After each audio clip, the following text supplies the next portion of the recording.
What is it right now? After Dark lit. After Dark not lit. After Dark. 430. Unlit. WayForward unlit. It's called After Dark. After Lit and Dark. Hey, only 300 it is. Uh-oh, they're angry now. Should we do the thing with like? Oh yeah. How What is do our black lights? Because then they can't see us. We need Christmas lights. They can see you by the light of the monitor. They can barely see us with the lights on. They need glasses. They need thermals.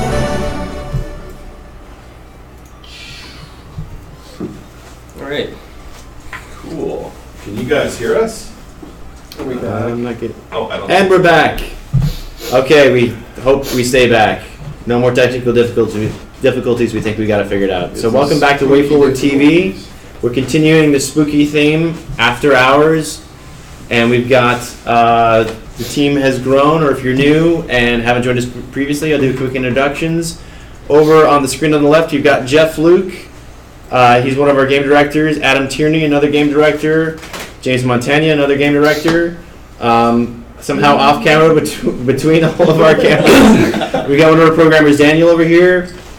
We've got another guy off camera, James Chan. Waving isn't going to help if you're off camera. Shane, who's one of our engine programmers, who is the guy who I go to begging and screaming for anything in our proprietary WayForward engine for the Shantae Hapchini Hero. Austin Ivensmith, who's trying to hide behind things. How did he get here? I'm laughing at how tired you sound. Life is like a hurricane now that Austin's here. Austin. That's it. We're done. Done. Game director, directed amongst many other things, DuckTales. I'm Chris Shanley, producer for all of our OIP and self-published titles. You should all know by now know. I'm Jake. I'm playing Bubble Bobble. Jake, The scariest Tom, The scariest game. tired, go. So what we're showing you right now, Adam, take it away. Sure. And Tom, you can kind of help me out with this. So I will. wait, you will. Wow.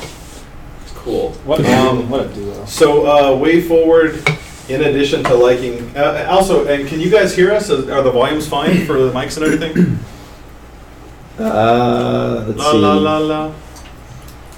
They're just marveling at that amazing foot on the Who's the middle guy of with the the foot screen. on the screen? They can hear you. You'll Mike's find a bit out loud. whose foot that is. Volume's Sounds good. fine to me. Perfect. Little bit loud. Perfect. Affirmative. Okay. Okay. Well, if it's too loud, I can just speak Is Lindsay- normally. is GD still Joel watching? says no, it's not. Baron von Blubber just showed up. Oh, Oh, God, God, he just no. wrapped around the bottom of the screen. Oh, he follows me forever. Also, I can't bubble him. subtopic for this sequence Oh, God. or segment, we've been talking about which video game characters terrify us the most. A lot of fear for Baron von Blubber from I really hate Bubble him. Bubble, I really wish he would who go is the away. horrible, evil skeleton that comes out when you have spent too much time enjoying the game. Skeleton whale. Yes, Luckily, no one's played Bubble Bobble, so they don't know what you're talking But I about. just got an apple, so it's okay. it was that game that came out when your parents were dating. And in second place is Fanto from Doki Doki Panic. What's Doki Doki Panic? You were created. Oh, I'm sorry, Super Mario Brothers 2. Oh, look at the hipster. look at- Jeff. I'll be honest. Says Ultros is scarier than Baron von Blubber. I still say the They are hand. both sea creatures. What's the Legend of Zelda hand? In the Wallmasters. Oh, yeah, that's Wallmasters. Yeah, those They're are pretty scary. That scared me more than anything. And actually, I wanted to say while you guys were in here that, like, no joke, when Silent Hill came out for PlayStation back in, like, 95, I played it with my little brother in the room, who was 5 years younger than me, and I didn't feel comfortable playing it if he wasn't in the room watching the game at a certain point, so I wouldn't play it if he wasn't around. That's how lame I was. I was in college. I was in college when the first game came out. I think freshman year. And to say what a wuss we were, you would know the terminology. So, is there a name for the gray child that was completely silhouette? There is. It's shoot. It's shoot. Okay. Squeaky baby. So I remember playing it with my friend, and we got to the part where one of the little dark gray children appeared, danced around, made some squeaky noise, and vanished. And we said, "We're out." We shut off the system, and we were way too terrified. The one you can't damage. The one that's just. Yep. It Gray did it child? for us. No. Gray child Child's is the something knife baby. Yeah. This is a harmless one that hides in a corner until you bump into it, Yeah. and it goes "Meow," and runs off. Wow. just because of Silent Hill. Why are we talking about Silent Hill so much? That's Well, Well, that's could a it be good that mystery question. As luck would have it. So Adam, what is that? So WayForward has directed a Silent Hill game. It's the one that you guys all hold highest above all the other Silent Hill games. Greatest Silent Hill ever. Yeah, a lot of people as quoted by every fan. Yeah, a lot of people say that we kind of, undid all of the problems with the first 4 games in the series. But basically, all right, so we did Book of Memories, which was kind of this strange, Tom's hiding his face. Adam Tierney uses sarcasm. It is completely ineffective. It's so dry in here. All right, so we did a Book of Memories game, and it was totally fun, and it was me, and it was Tom, and it was James Montagna, and a lot of other people, and we enjoyed making it, even though it's a totally weird one. And you people are monsters. The people are monsters. But WayForward has actually loved Silent Hill for quite a long time, and before we worked on Contra 4 on DS, we did a little demo on what we thought Silent Hill would look like on Nintendo DS. And this is something that we think we've mentioned it a few times in interviews, but we've never actually shown it off before tonight. So if anybody is really curious for bizarre little demo unseen Silent Hill things, this is up there because it's a fully polygonal game using James Sunderland and some assets and themes from Silent Hill 2, but crammed onto the dinky, tiny little Nintendo DS. And I first saw this when I was recommending WayForward to do Contra 4, which we talked about in our Contra 4 segment earlier. My boss said, "Oh, WayForward, they made this demo that I have on my computer. I don't know, play it." And I thought, this is weird, so I plugged it in and burned the ROM and played it. And it was Silent Hill, and that was kind of cool, because I just got put on Silent Hill. But it was just funny because we were approaching WayForward for a totally different game. And I think when we showed up that day at their office, they thought we were going to talk about Silent Hill. Yeah, I remember the team that did this. So we put this together. It's pretty rough, so I mean, I'll, just putting it out there, like, as you're seeing, that there's little cinematics, but obviously they look pretty horrendous because we're using the in-game 3D, standard DS models. But we put it together in a couple of weeks because Konami was interested in doing a handheld Silent Hill at one point, and we said, oh, we're so excited, we're not just going to do docs and traditional pitch stuff, we're going to actually make a little game that you can play. And that's what became of this. And unfortunately, it didn't come to be as far as WayForward making a Silent Hill game on DS, but it's an interesting little footnote in the company's history. Red Frost asks, was this before Origins? This was Origins just went over to Climax UK. It was previously at Climax US, and that game was less good, and so it went to the UK branch. And right around that time is when this got pitched to WayForward. But it was actually, I think you guys made it for the Northern Konami office. Correct. But I remember when we were talking to them was right when they were making the transition on Origins, because there had already been the release screenshots of like the early, very ashen creatures, and I remember because we had quite a bit of phone calls on this and some back and forth kind of design ideas, and I remember that was going on at the time. Like they were dealing with a lot of Origin stuff. The producers that we talked to about this product. Yeah. So without further ado, here, warts and all, is Silent Hill on DS by WayForward.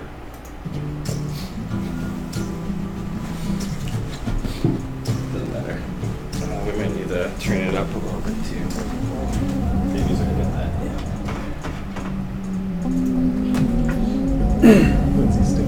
Yeah. Thymonet says, hi James, hi. You technically have two Jameses in the room.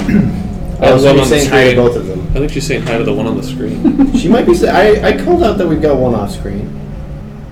We could be a jerk like that. The one in the game. Yeah, James we have Sutherland. three. Oh wait, we got three now. Yes. Yeah. This is DS? I'm confused now.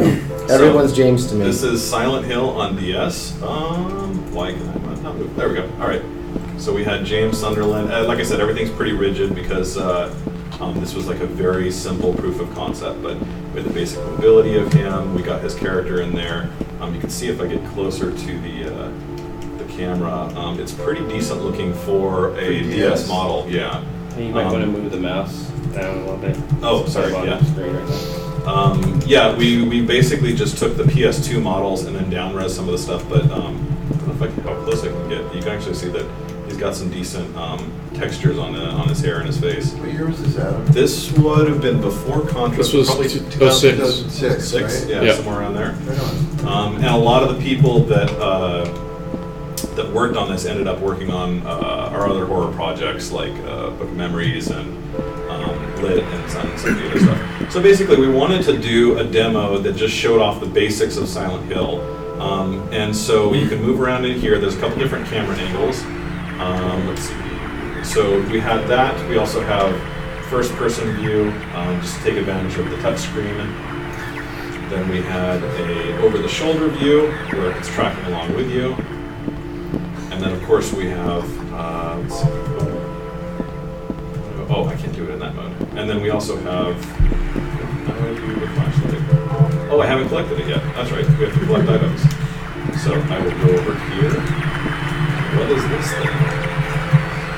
This radio is making strange noises. Maybe it's broken. This radio is making strange noises. And we can't hear this, but you guys can probably hear it. We have within the game, the radio will start doing staticky stuff as you get closer to like the creepy items in the room. So it's basically a triangular room. Over here, let's see, we have like this. It's a small pocket flashlight. I might need this. I'm enjoying the camera. That's the best narrator voice. You sound like Batman. Thank you. Yeah, it really is good. You really do a great Batman. It's like ridiculous. Robin.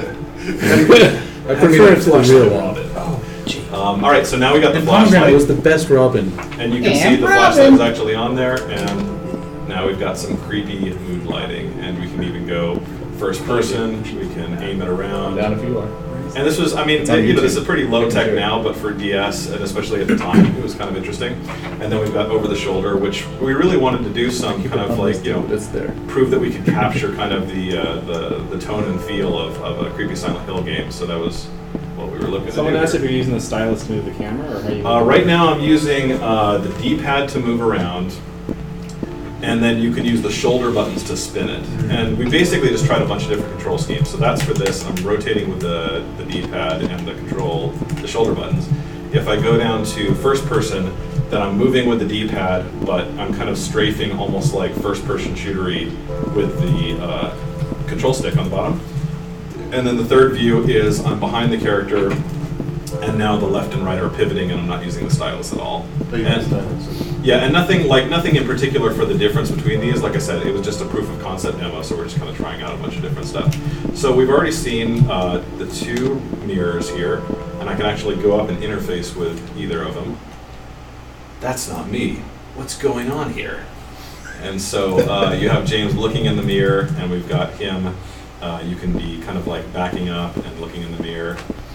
This one, I should have actually come to this one second, because the first one is a normal mirror, and that's over here. Doop, doop, doop.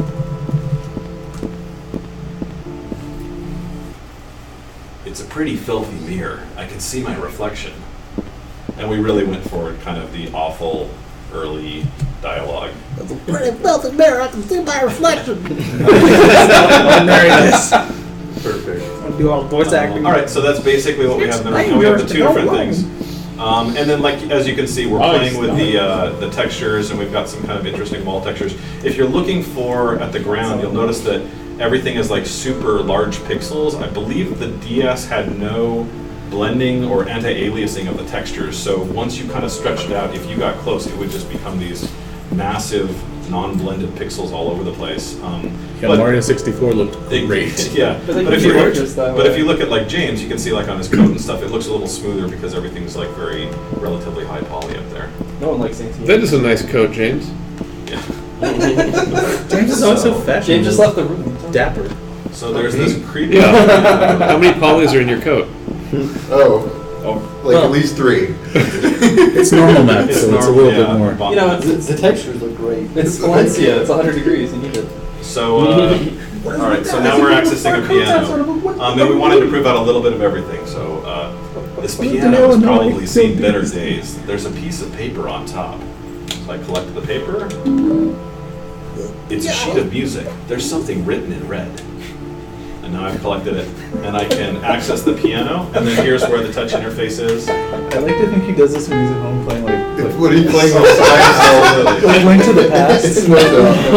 And I It's traced raining the random outside. ones that Zelda is says, your ... yeah, nothing happened strange. He always turns all the It's sound. dangerous to go alone. Yeah. Take this. I think It's take this. dangerous to go alone. He turns the East VO all the way Peninsula down is so he the can hear secret. himself. So there's obviously some puzzle here. Everybody. You can actually access your inventory at any point, and he has like a little blurb on each one. The radio only seems to pick up static. Still, there's something about it. We tried to kind of hit that really Silent Hill 1-esque dialogue. Grumble, grumble. This small pocket flashlight seems pretty battered, but it still works. I hope it doesn't run out of batteries. And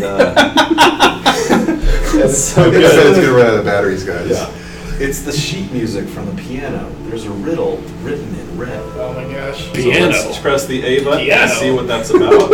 Liquid. And in typical fashion, there is a poem, and it goes, 4 children taken in the night were murdered for a hellish rite. Then 1 per day dragged to the east and dumped in 4 small graves deceased. And there's actually a couple of other pages, but I'll get to them when I'm actually... Can I change my scariest thing? I wish they were written in Comic Sans. Like, That's the only way to get scarier. Comic Sans. And it was kind of funny because when we did this, I wanted to do a puzzle that was very Silent Hill-esque. And so you'll see when we do it right now, it basically is telling you the order of the piano key is similar to the bird riddle in the first Silent Hill game. But it was funny because we did it, and then internally everybody read it, and they're like, "This riddle is stupid, and it makes no sense, and it's very confusing." And we're like, "Right, Silent Hill." there was Not canon. Yeah, there was an intentional kind of obtuseness to, like a little unintuitive aspect to it, to just kind of nail the aesthetics of the brand. Can you play Moonlight Sonata on it to move a bookcase? Well, what you can do is like you can chopsticks. look at this, and if you look, and they see the cursor, right? Yeah, This is so it, you yeah. can see there's That's pretty 8 keys on the piano, and there's a little grave here, and there's a little man here that I drew in about 10 seconds. And I can access my inventory, badass over here. and then we start looking at the riddle. So it says, 4 children taken in the night were murdered for a hellish rite. Then 1 per day dragged to the east and dumped in 4 small graves deceased. You're Olmec. So the idea is that you are taking the children from the child's side and then dumping them in the graves, and then let's advance to see the order. So the oldest child, first of all, was buried in the furthest hole. So let me get out of here. I think Actually, when I got you to know what this you should have done? You should puzzle, have seen if one of us could figure it out. You won't. on the Konami end, Yeah. I think I got to this puzzle and it didn't make sense, and I had to use your walkthrough, which told me what to do Yeah. to solve the puzzle. Yeah, So I was still solving it with a note. yeah, It was just your note. yeah. Silent Hill. Right. All right, so the oldest child, first of all, So any broken game mechanics and anything we develop moving forward, It's it Silent Hill, responds to yeah. Silent Hill. I don't know. was buried in the furthest hole. All right, oldest child, first of all, buried in the furthest hole. So we have the oldest child, which would be here, and then buried in the furthest hole, which would be there. All right, we're looking pretty good. The youngest was then placed abreast, just 1 grave to his brother's left. So the youngest child placed next to his brother. Next step. The eldest of the rest was tossed in the first grave they came across. So there's the eldest, there's the first one, and then lastly, the last child was then buried in, surrounded on both sides by kin. And there's only one selection, so there you go. You do that. Hopefully I didn't screw it up. I could hear a grinding noise coming from the piano. And we're in Hell World. And It's so- called the Otherworld, Adam. I'm sorry. Well, we would have changed that in this game. All right, so this is now the same room. I'm scared. It's the other version. It's grossed up textures. We've got the classic save point glyph on the Halo of the Sun, right? Maybe. Okay. You're skipping past it. There. You see it? Yeah. Yeah, okay. That puzzle was a lot like the end stage puzzles in the Book of Memories. Was there any connection that kind of carried over? I mean, when we did the Book of Memories ones, I kind of in retrospect, I wish we would have just done more straightforward, just done a bunch of puzzles in Book of Memories, but we were trying to do everything really broken down programmatic, and the idea with it was, I actually sat down and I looked at every single puzzle from all of the first couple Silent Hill games and cataloged all of them and tried to kind of dissect them to their components. Yeah, it's like, okay, it's a positional thing, it's a color thing, it's a name thing, and we tried to kind of do a formula of it. I don't think it came out that great, to be honest, but that was the idea, was to not can anything in that game. So you can see there's still the mirrors, but now it's just replaced with bloody grates, and there's two things. Oh, I'll make it a little creepier. And then in the middle, there is something, and oh god, it's moving.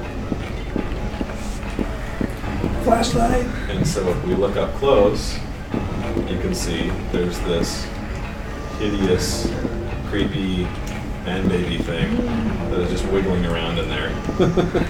And I think if you're listening to the audio, you can hear it like grunting and groaning and just being generally disgusting. I think I just drew like a weird little gross sack, and then Jason Hitchens, one of our 3D guys, built it. It's bad Milo, right? Static Saber 16 says. Someone wants you to kick the baby. Where's Barry? You're safe! Alright, and so now Static Saber 16 says, "Hi, thing that's moving in the darkness." And in classic Silent Hill, he is not terrified at all and says, "Something's moving around in that glass cage. I better not get too close." And you see this gross thing here. Reasonable assessment, I think. Can you rotate? Okay, no. And then so basically you're hooked into this, and of course you want to tap the cage with the glass, and it freaks out, and it does horrible things. That's horrible. If you keep tapping it, then eventually it will do this.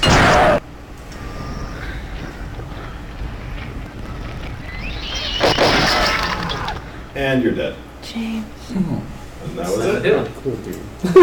There's Silent Hill for you. There's not a phone number there, was there? It's an old phone number, yeah. So that's it. So yeah, just a little bit of everything. We had some cinematics, we had some VO. If you're listening and you're able to hear it, oh sure, you could hear him saying Maria and things like that. But yeah, this was it. So this was our take at a handheld Silent Hill put together in just a couple of weeks as a proof of concept. But that's not the last Silent Hill demo you made. Illuminatro says, and that's why you don't touch the glass at the pet store in Silent Hill. Yes. So That was just like Nintendogs. So as you know, from there we made Contra 4 with WayForward, and then the years went by, and Konami wanted to make a Vita version of Silent Hill, and they wanted to use a new developer that hadn't worked on Silent Hill before, and I love WayForward, because I work here now, so that's obvious. It is legally required to say that. But so I wanted to work with WayForward again, and so I said, oh, they could do this. They did a Silent Hill demo a long time ago. I know Adam really loves Silent Hill. And the people in Konami said, well, can they do a scary game? And I said, sure, they did Lit. And then Konami said, well, is that scary enough to be Silent Hill? So WayForward prepared a second, all-new demo to win the Book of Memories job. Silent Mountain. And What was Book of Memories? we can show it to you now. Huh? No. In a second. Yeah. After technical difficulties. So the one you saw previously was the Silent Hill DS demo, and now this one is, I guess it was somewhere between a PS3 demo and a PC demo. And the reason it wasn't on Vita is Silent Hill was actually kicked off Book of Memories well before the release of Vita. We were one of like the first major titles to kind of get dev kits and really dive into it. So we weren't able to do the demo on the Vita, but we had some similar tech running on PS3, and we reskinned some stuff, and very much like the previous game, we took a couple of weeks and threw this together and had something that was kind of creepy and interesting. And this is, at this point, I wanted to do a more traditional Silent Hill, so this is a bit more, this isn't dungeon crawly, this demo. Yeah, this was, so for people that haven't played Book of Memories, it's drastically different from the rest of the series. It has the same kind of aesthetic as Silent Hill. It's got a lot of the same creatures and a lot of the same themes and some of the same items. It's very packed with like lore and fan service, and kind of every game has little bits and pieces pulled from it to kind of make this ultimate Silent Hill retrospective. It's almost like an interactive museum of sorts. But in addition to that, the game is also isometric, endless dungeon crawler, RPG stats, and a lot of stuff that was brand new to the series. When we made this demo, none of that was known yet. So basically this was just like, oh, you guys want to do something? I think the only thing we knew at this point was that there was an isometric perspective. So that's why you can see in this demo there is some isometric perspective, but there's also just a standard perspective as well. Oh yeah, So- we made it to be standard perspective, but there was desire for isometric as well. So it uses both. Okay. Yeah, you're in there. So, Tom, how much of this Silent Hill demo was reused for Explore the Dungeon? Because I don't know. All of it. Almost Oh, none just of a it. reskin. Almost impressive. It's not even a reskin. That was. Okay, so you can see here, so we basically have a room. Let me see if I can remember the controls. Oops. There we go. So we've got a flashlight. So you can see it's, the character is very temp, the rigging is very temp, so things look a little bit wonky. But what we wanted to do is we basically, similar to the last demo, we just wanted to show what are kind of the way forward sensibilities for creating a Silent Hill experience. So what we did is we basically constructed a room, and within the room we wanted to almost kind of represent the two sides of Silent Hill, like the standard world and the other world. So this side would be the fog world, and you can see it's still unsettling. There's still lots of weird, creepy stuff. There's the baby crib. I think it stops moving. Yeah, it only moves when you get close. And there's Robbie in there, and some other little plushies. And then there's writing on the wall like, "Bad baby, go in box, no more crying. Now mommy crying, bad mommy." Just because. Silent Hill. That's terrible grammar. And then like the creepiest baby shot we could find, and a bed, and lots of scattered stuff. So we really wanted to do things that kind of like implied a story. Hey Adam, Yeah. is it coincidence that that symbol on the wall is both the symbols on Jake's coat and shirt in lit? Probably, or maybe not. The only symbol we Can know you how show to make. Robbie again? Emily Sure. is watching and it froze, so she didn't get to see it. I will show you a Robbie, and then later I will show you another Robbie. And then I will show you B. Robbie. That's totally off model. James Montano comments that's off model. You were really critical on Robbie in Book of Memories. I remember that. Yeah. There's a Robbie in the first room, and James, I think, made the artist revise it a half dozen times because it wasn't Robbie. It wasn't right. James got confused because he really liked Kirby, and he thought Yeah. people kept saying Cobby, Yeah. but they were saying Robbie. Yeah, right. But yeah, you can see there's a lot of stuff. So you can see like, kind of like speck and gloss, and you can see a lot of nice kind of little techniques on here. So we've got the creepy room. We have, little things like the shades are kind of subtly glowing. Again, very, very quickly thrown together. I think we only worked on this for like 2.5, 3 weeks, something like that. So this is the normal side, or the fog side. And then on the other side, we have the exact flip of it, and this is the other world. So there was like a one-to-one representation. We wanted to do some interesting thematic stuff. So you can see we have the baby's crib over here, and then in the opposite flip side, we've got this box with a little slit to look out of. And the creatures that were previously in the crib are now bloody and nailed to the wall, and there's pulsing, gross things that you wouldn't want to touch. That steel box kind of made it into Book of Memories. Yeah. Book of Memories. We actually had one of the Forsaken rooms where we had the creepy woman trapped inside the box, and very similar kind of themes to this. That's And you can see some nice lighting, like it's really kind of like going off the chains. And I think there's some. We're sponsored by Mountain Dew, so I have to do all. Yeah, there's like subtle animation on this stuff, Whatever. but it just kind of goes up endlessly. We wanted to Kickstarter just do the campaign. typical creepy idea that the room's dimensions can totally break in the Otherworld version. If you look down, you can see just like turning gears. We looked a lot at like Silent Hill 3 and also the Silent Hill movie and stuff like that. So here's the mattress. So we had mommy and daddy's bed over here, and then over here it's torn apart and just covered in blood and burns. And, yeah, it makes me want to just take a nap. Stretched skin, there's some kind of horrible operating chair with all kinds of grotesque tools that have been used for stuff we don't want to know about. And then there's Robbie. Oh, hey, Robbie, how's it going? Oh. He's having a body was Yeah. rather. If this was Haunted Mansion, they would say, it looks like someone's trying to get ahead in life.